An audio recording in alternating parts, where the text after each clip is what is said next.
أعوذ بالله من الشيطان الرجيم. بسم الله الرحمن الرحيم.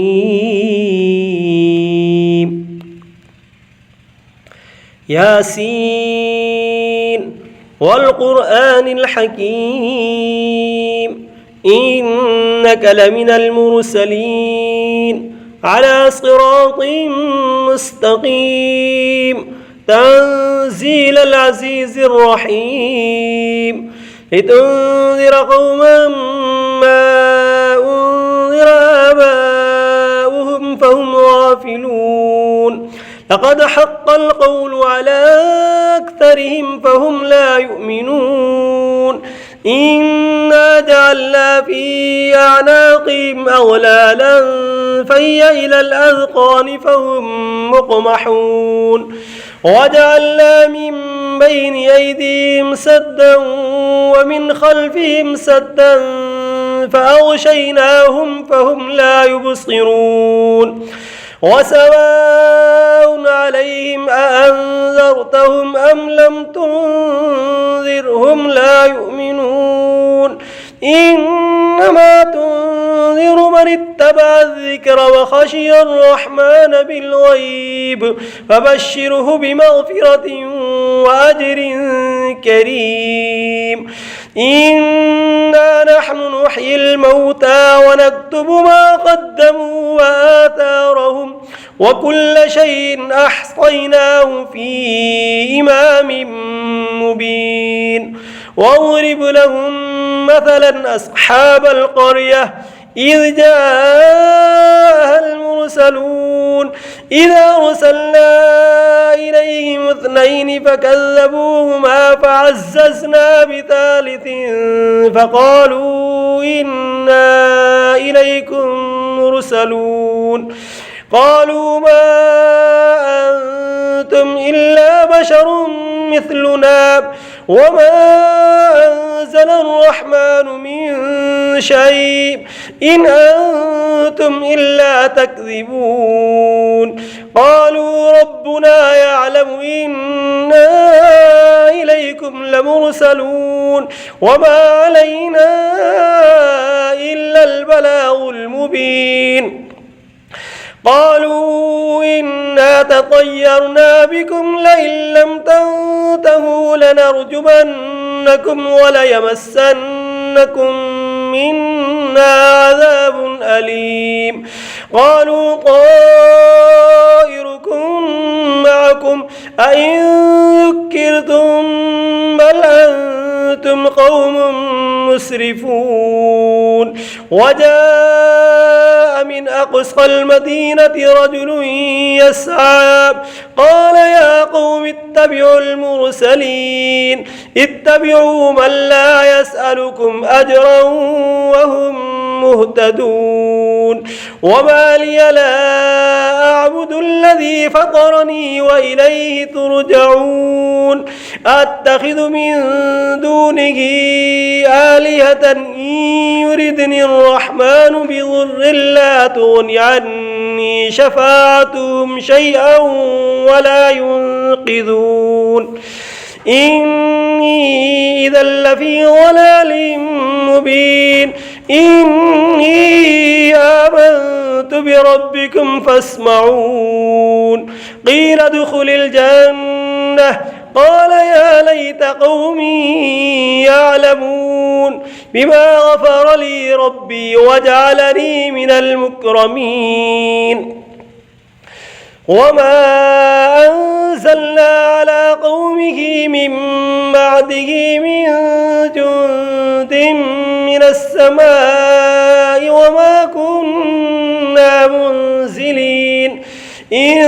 كانت إلا صيحة واحدة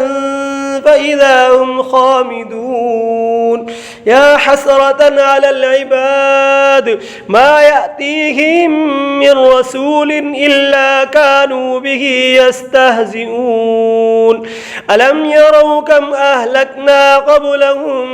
من القرون أنهم إليهم لا يرجعون وإن كل لما جميع لدينا محضرون وآية لهم الأرض الميتة أحييناها وأخرجنا منها حبا فمنه يأكلون وجعلنا فيها جنات من نخيل وأعناب وفجرنا فيها من العيون ليأكلوا من ثمره وما عملته أيديهم أفلا يشكرون سبحان الذي خلق الأزواج كلها مما تنبت الأرض ومن أنفسهم ومما لا يعلمون وآية لهم الليل نسلخ منه النهار فإذا هم مظلمون والشمس تجري لمستقر لها ذلك تقدير العزيز العليم والقمر قدرناه منازل حتى عاد كالعرجون القديم لا الشمس ينبغي لها أن تدرك القمر ولا الليل سابق النهار وكل في فلك يسبحون وآية لهم أنا حملنا ذريتهم في الفلك المشحون وخلقنا لهم من مثله ما يركبون وإن نشأ نغرقهم فلا صريخ لهم ولا هم ينقذون إلا رحمة منا ومتاعا إلى حين وإذا قيل لهم اتقوا ما بين أيديكم وما خلفكم لعلكم ترحمون وما تأتيهم من آية من آيات ربهم إلا كانوا عنها معرضين وإذا قيل لهم أنفقوا مما رزقكم الله قال الذين كفروا للذين آمنوا أنطعم من لو يشاء الله وطعمه إن أنتم إلا في ضلال مبين ويقولون متى هذا الوعد إن كنتم صادقين ما ينظرون إلا صيحة واحدة تأخذهم وهم يخصمون فلا يستطيعون توصية ولا إلى أهلهم يرجعون ونفخ في الصور فإذا هم من الأجداث إلى ربهم ينسلون قالوا يا ويلنا من بعثنا من مرقدنا هذا ما وعد الرحمن وصدق المرسلون إن كانت إلا صيحة واحدة فإذا هم جميع لدينا محضرون فاليوم لا تظلم نفس شيئا ولا تجزون إلا ما كنتم تعملون إن أصحاب الجنة اليوم في شغل فاكهون هم وأزواجهم في ظلال على الأرائك متكئون لهم فيها فاكهة ولهم ما يدعون سلام قولا من رب رحيم وامتازوا اليوم أيها المجرمون ألم أعهد إليكم يا بني آدم ألا تعبدوا الشيطان إنه لكم عدو مبين وأن اعبدوني هذا صراط مستقيم ولقد أضل منكم جبلا كثيرا أفلم تكونوا تعقلون هذه جهنم التي كنتم توعدون اصلوها اليوم بما كنتم تكفرون اليوم نختم على أفواههم وتكلمنا أيديهم وتشهد أرجلهم بما كانوا يكسبون ولو نشاء لطمسنا على أعينهم فاستبقوا الصراط فأنى يبصرون ولو نشاء لمسخناهم على مكانتهم فما استطاعوا مضيا ولا يرجعون ومن نعمره ننكسه في الخلق أفلا يعقلون وما علمناه الشعر وما ينبغي له إن هو إلا ذكر وقرآن مبين لينذر من كان حيا ويحق القول على الكافرين أولم يروا أنا خلقنا لهم مما عملت أيدينا أنعاما فهم لها مالكون وذللناها لهم فمنها ركوبهم ومنها يأكلون ولهم فيها منافع ومشارب وفلا يشكرون واتخذوا من دون الله آلهة لعلهم ينصرون لا يستطيعون نصرهم وهم لهم جند محضرون فلا يحزنك قولهم إنا نعلم ما يسرون وما يعلنون أولم ير الإنسان أنا خلقناه من نطفة فإذا هو خصيم مبين وضرب لنا مثلا ونسي خلقه قال من يحيي العظام وهي رميم قل يحييها الذي أنشأها أول مرة وهو بكل خلق عليم الذي جعل لكم من الشجر الأخضر نارا فإذا أنتم منه توقدون أوليس الذي خلق السماوات والأرض بقادر على أن يخلق مثلهم بلى وهو الخلاق العليم إنما أمره إذا أراد شيئا أن يقول له كن فيكون فسبحان الذي بيده ملكوت كل شيء وإليه ترجعون بسم الله الرحمن الرحيم الرحمن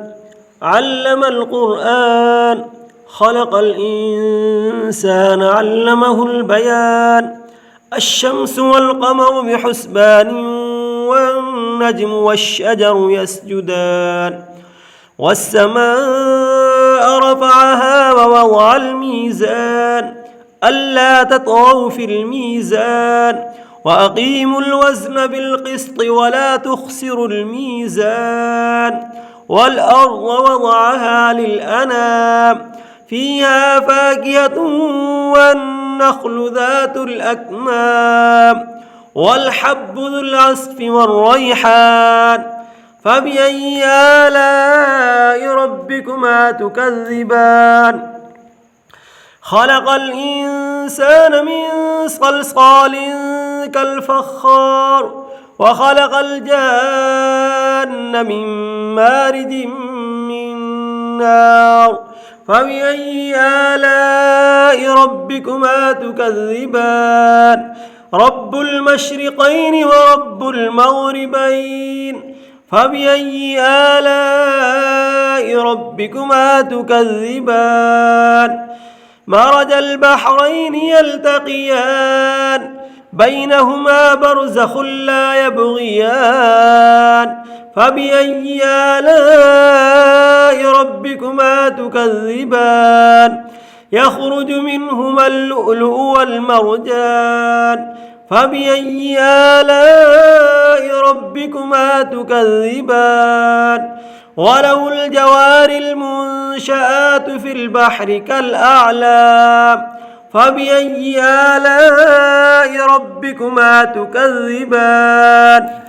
كل من عليها فان ويبقى وجه ربك ذو الجلال والإكرام فبأي آلاء ربكما تكذبان يسأله من في السماوات والأرض كل يوم هو في شأن فبأي آلاء ربكما تكذبان سنفرغ لكم أيها الثقلان فبأي آلاء ربكما تكذبان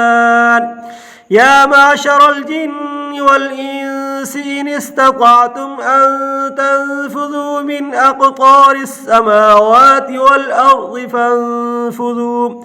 لا تنفذون إلا بسلطان فبأي آلاء ربكما تكذبان يرسل عليكما شواظ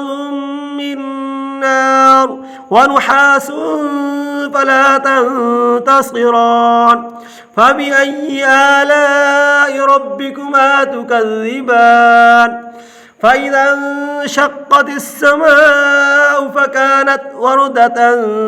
كالدهان فبأي آلاء ربكما تكذبان فيومئذ لا يسأل عن ذنبه إنس ولا جان فبأي آلاء ربكما تكذبان يعرف المجرمون بسيماهم فيؤخذ بالنواصي والأقدام فبأي آلاء ربكما تكذبان هذه جهنم التي يكذب بها المجرمون يطوفون بينها وبين حميم آن فبأي آلاء ربكما تكذبان ولمن خاف مقام ربه جنتان فبأي آلاء ربكما تكذبان ذواتا أفنان فبأي آلاء ربكما تكذبان فيهما عينان تجريان فبأي آلاء ربكما تكذبان فيهما من كل فاكهة زوجان فبأي آلاء ربكما تكذبان متكئين على فرش بطائنها من استبرق وجنى الجنتين دان فبأي آلاء ربكما تكذبان فيهن قاصرات الطرف لم يطمثهن إنس قبلهم ولا جان فبأي آلاء ربكما تكذبان كأنهن الياقوت والمرجان فبأي آلاء ربكما تكذبان هل جزاء الإحسان إلا الإحسان فبأي آلاء ربكما تكذبان ومن دونهما جنتان فبأي آلاء ربكما تكذبان مدهامتان فبأي آلاء ربكما تكذبان فيهما عينان نضاختان فبأي آلاء ربكما تكذبان فيهما فاكهة ونخل ورمان فبأي آلاء ربكما تكذبان فيهن خيرات حسان فبأي آلاء ربكما تكذبان حور مقصورات في الخيام فبأي آلاء ربكما تكذبان لم يطمثهن إنس قبلهم ولا جان فبأي آلاء ربكما تكذبان متكئين على رفرف خضر وعبقري حسان فبأي آلاء ربكما تكذبان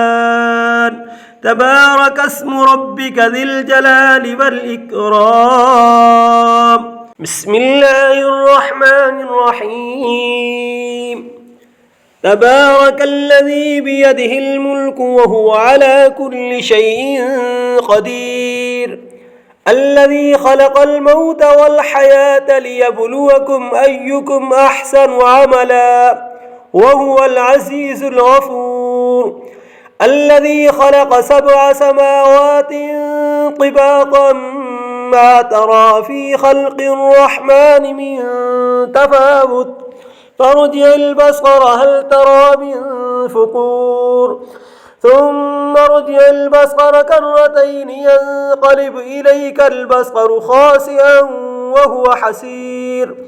ولقد زينا السماء الدنيا بمصابيح وجعلناها رجوما للشياطين وأعتدنا لهم عذاب السعير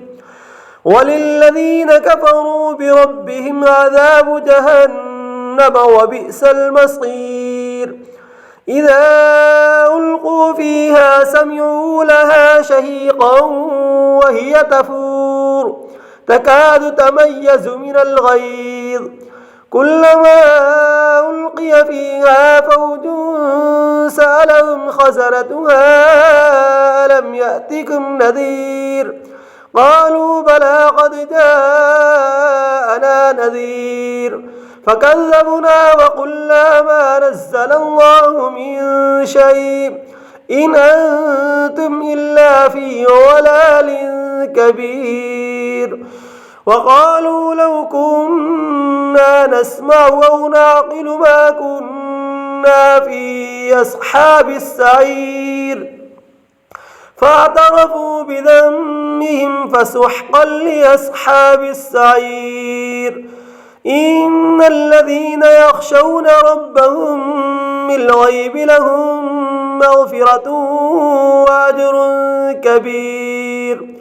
وأسروا قولكم أو اجهروا به إنه عليم بذات الصدور ألا يعلم من خلق وهو اللطيف الخبير هو الذي جعل لكم الأرض ذلولا فامشوا في مناكبها وكلوا من رزقه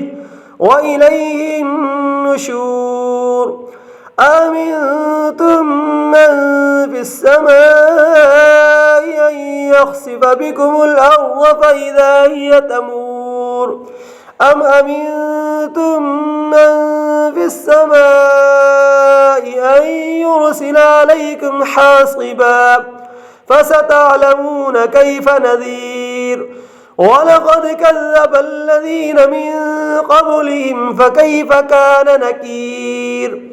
أولم يروا إلى الطير فوقهم صافات ويقبضن ما يمسكهن إلا الرحمن إنه بكل شيء بصير أمن هذا الذي هو جند لكم ينصركم من دون الرحمن إن الكافرون إلا في غرور أمن هذا الذي يرزقكم إن أمسك رزقه بل لجوا في عتو ونفور أفمن يمشي مكبا على وجهه أهدى أمن يمشي سويا على صراط مستقيم قل هو الذي أنشأكم وجعل لكم السمع والأبصار والأفئدة قليلا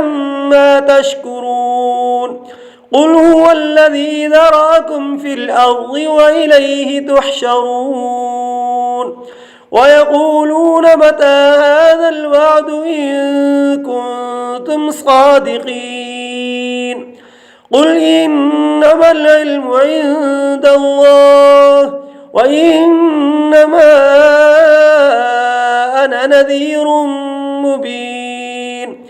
فلما رأوه زلفة سيئت وجوه الذين كفروا وقيل هذا الذي كنتم به تدعون قل أرأيتم إن أهلكني الله ومن معي أو رحمنا فمن يجير الكافرين من عذاب أليم قل هو الرحمن آمنا به وعليه توكلنا فستعلمون من هو في ضلال مبين قل أرأيتم إن أصبح ماؤكم غورا فمن يأتيكم بماء معين صدق الله العظيم.